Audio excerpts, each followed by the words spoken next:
Hello friends, आज हम Gibbs energy, equilibrium constant and standard cell potential के बारे में पढ़ेंगे।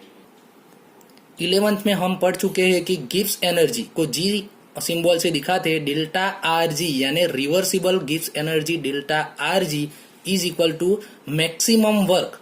जो वर्क मैक्सिमम होता है उसको ही डेल्टा आर जी बोलते हैं। हम 11th में पढ़ चुके हैं। अब मैक्सिमम वर्क के बदले हम एन एफ ई सेल लिख सकते हैं।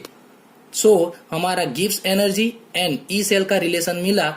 अब अगर ये स्टैंडर्ड सेल पोटेंशियल हो तो ऊपर स्टैंडर्ड की साइन लिख देंगे, तो delta R G standard is equal to minus N F E zero cell, जहां एफ यानी हमको मालूम है फैराडे कांस्टेंट, एन भी हमको मालूम है।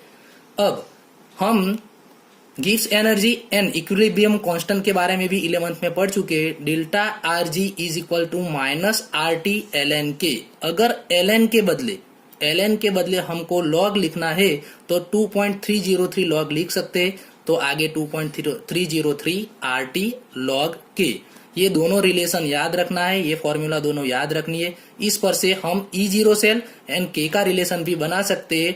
अगर लेफ्ट साइड को कंपेयर करेंगे तो राइट साइड को हम कंपेयर कर सकते हैं, और ई जीरो सेल एंड लॉग के का भी हम रिलेशन बना सकते हैं। अब उसका एक एग्जांपल देखेंगे जो एकदम सिंपल है। यहाँ the standard electrode potential for Daniell cell is, standard cell potential दे दिया है 1.1 volt. Calculate the standard Gibbs energy for the reaction. Reaction भी हमको अच्छी तरह से आती है डेनियल सेल की। अब ये दोनों का रिलेशन तो हमको मालूम है, delta R G is equal to minus N F E zero cell. अब इसमें एन यानी कितने इलेक्ट्रॉन का चेंजेस होता है, तो 2 इलेक्ट्रॉन का चेंजेस होता है, यानी यहाँ 2 लिखेंगे। एफ यानी फैराडे कांस्टेंट, जिसकी वैल्यू हमको याद रखनी है। ई जीरो सेल की वैल्यू 1.1 वोल्ट दे दी है।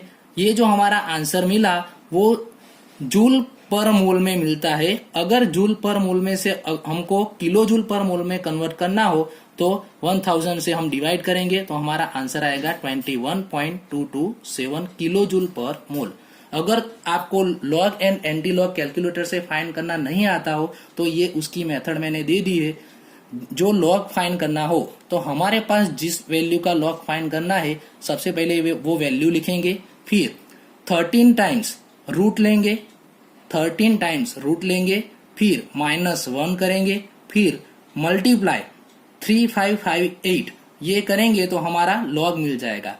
और एंटी लॉग फाइंड करना हो तो इससे उल्टी प्रोसेस करनी है, लेकिन ये याद रखना है एंटी लॉग में ऑलवेज पॉइंट के बाद की वैल्यू लेनी है, वैल्यू आफ्टर पॉइंट वो वैल्यू लेनी है। पॉइंट के आगे की वैल्यू हम 10 ऊपर लिख देंगे। सबसे पहले वैल्यू आफ्टर पॉइंट, फिर डिवाइडेड, यहाँ मल्टीप्लाई था तो यहाँ डिवाइडेड 3558, फिर यहाँ -1 था तो यहाँ +1, फिर 13 times multiply is equal to ऐसा 13 टाइम्स करना है। मल्टीप्लाई इज इक्वल टू ऐसा 13 टाइम्स करोगे तो आपका आंसर मिल जाएगा। लेकिन ये याद रखना, जैसे कि हम एग्जांपल देखते हैं कि यहाँ पॉइंट के बाद वाली वैल्यू जो है 5239 उसका एंटी लॉग देखेंगे, उसका एंटी लॉग ये मेथड से देखेंगे। और पॉइंट के पहले के जो 15 है वो 15 हम कहाँ लिखेंगे, तो 10⁻15 ऊपर लिखेंगे। और पॉइंट के बाद वाली जो वैल्यू है 0.5239 उसका हम एंटी लॉग देखेंगे।